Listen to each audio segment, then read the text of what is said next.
Saya melihat bahwa kontribusi yang nyata dari Fatayat ini, walaupun Fatayat merupakan salah satu bagian NU, ya, tapi kiprah untuk melaksanakan syiar, berdakwah, kemudian melakukan pengorganisasian perempuan yang baik, ya tentunya akan kami support ya.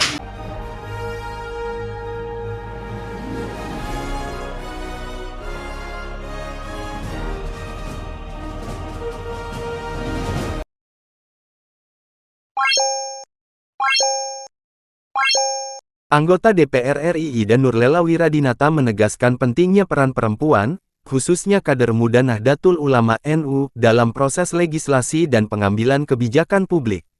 Hal itu disampaikannya dalam orasi politik pada peringatan Hari Lahir Harlah Fatayat NU se-Kabupaten Pangandaran yang digelar akhir pekan ini. Dalam pidatonya di hadapan ratusan peserta, Ida Nurlela mengajak perempuan muda NU untuk tidak hanya menjadi pelengkap dalam kegiatan organisasi dan politik, tetapi tampil sebagai penggerak dan pengambil keputusan. Jangan hanya menjadi penggembira, Fatayat harus punya agenda strategis. Terlibat dalam musrenbang, menyuarakan hak-hak perempuan, mendampingi korban kekerasan, dan aktif dalam ruang-ruang publik, tegasnya. Acara Harlah yang berlangsung di Pangandaran ini tidak hanya menjadi momen seremoni, melainkan juga menjadi wadah mempererat silaturahmi dan memperkuat solidaritas antar anggota Fatayat NU dari berbagai kecamatan. Suasana penuh semangat dan kekeluargaan tampak dari antusiasme para peserta. Mereka terlihat antusias mengikuti rangkaian acara yang bertujuan membangun kesadaran kolektif perempuan NU dalam berperan aktif di ranah sosial dan politik. Ida Nurlela juga menekankan bahwa peningkatan keterlibatan perempuan dalam pengambilan kebijakan harus dimulai dari tingkat lokal, termasuk melalui forum-forum.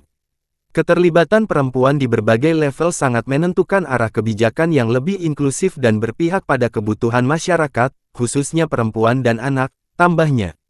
Dengan semangat kebersamaan yang dibangun dalam acara tersebut, diharapkan kader-kader muda Fatayat NU ke depan semakin berani dan percaya diri untuk mewarnai dunia politik dan organisasi di berbagai tingkatan. Ke depan apalagi kami sendiri sekarang di DPR RI tentunya banyak kebijakan yang akan melihat bagaimana potensi perempuan yang ada berdaya dan berjaya ya.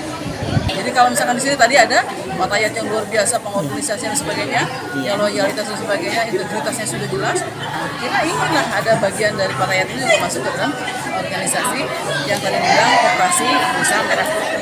Ini dari koperasi ya. Kalau dari perdagangan, kami juga lagi melihat bagaimana di beberapa daerah ada yang bisa melakukan ekspor. Jadi produknya kita support juga, kemudian pasarnya juga kita harus publis. Jadi saya minta juga bantuan kepada Kementerian Perdagangan nantinya untuk kalau misalkan di wilayah kami, di dapil kami, yang ada banyak potensi yang seperti ini, bisakah melakukan ekspor dengan jaminan kita juga harus tahu apa yang harus dilakukan oleh pemula ya, untuk eksportir di pemula yang bukan. Jadi gini, para eksportir yang sudah besar itu harus mengedukasi atau menjadi wadahnya gitu ya, jadi yaitu rekrutmennya gitu ya untuk para pemula supaya pemberdayaan masyarakatnya ada gitu. Jadi kemanfaatan buat masyarakatnya ada. Abdullah Haris melaporkan untuk Global TV Aktual dari Pangandaran, Jawa Barat.